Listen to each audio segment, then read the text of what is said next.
प्रतिबद्ध है, वचनबद्ध है, चाहे वो छात्रवृत्ति के मसले हो, चाहे वो धान अधिप्राप्ति के मामले हो।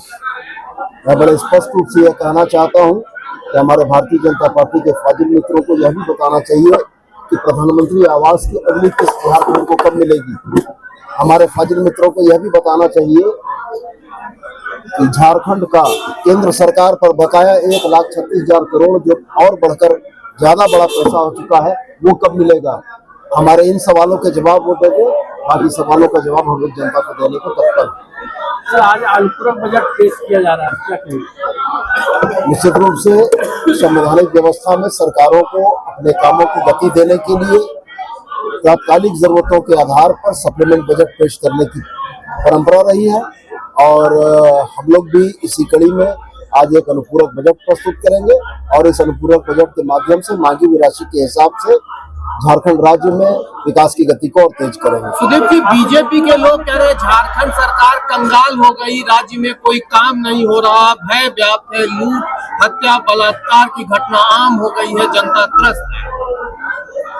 भारतीय जनता पार्टी के हमारे मित्र जिस चश्मे से झारखंड को देखते हैं, झारखंड की जनता ने उस रंग का झारखंड बनाने से इनकार कर दिया। रह गया सवाल सरकार कंगाल हो गई है तो उसमें बड़ा योगदान उनका भी है, अगर उनकी बातें सही है तो। आज अगर केंद्रीय करों में हिस्सेदारी वित्तीय वर्ष के 10वें महीने में सरकार को अगर मात्र 55% मिल रही है तो वैसी स्थिति में आप यह देख सकते हैं कि 10वें महीने तक 55% मिली हुई केंद्रीय करों की हिस्सेदारी से राज्य का कितना काम निपटेगा। अब आने वाले 4 महीनों के दरमियान अगर वो यह राशि राज्य सरकार को उपलब्ध कराते हैं तो हमारी विकास के कामों को करने की क्षमता प्रभावित होगी।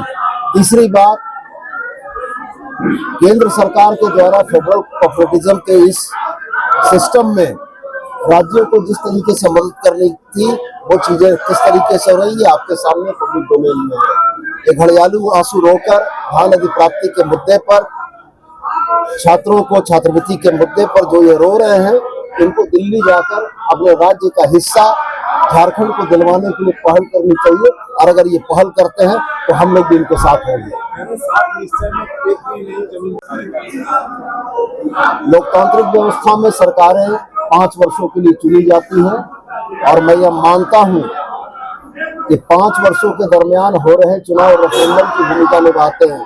घाटशिला के चुनाव ने रेफरेंडम की भूमिका में यह स्पष्ट कर दिया कि झारखंड की जनता को हेमंत सोरेन के नेतृत्व पर भरोसा है, भारतीय जनता पार्टी की इन कट दलीलों पर नहीं है।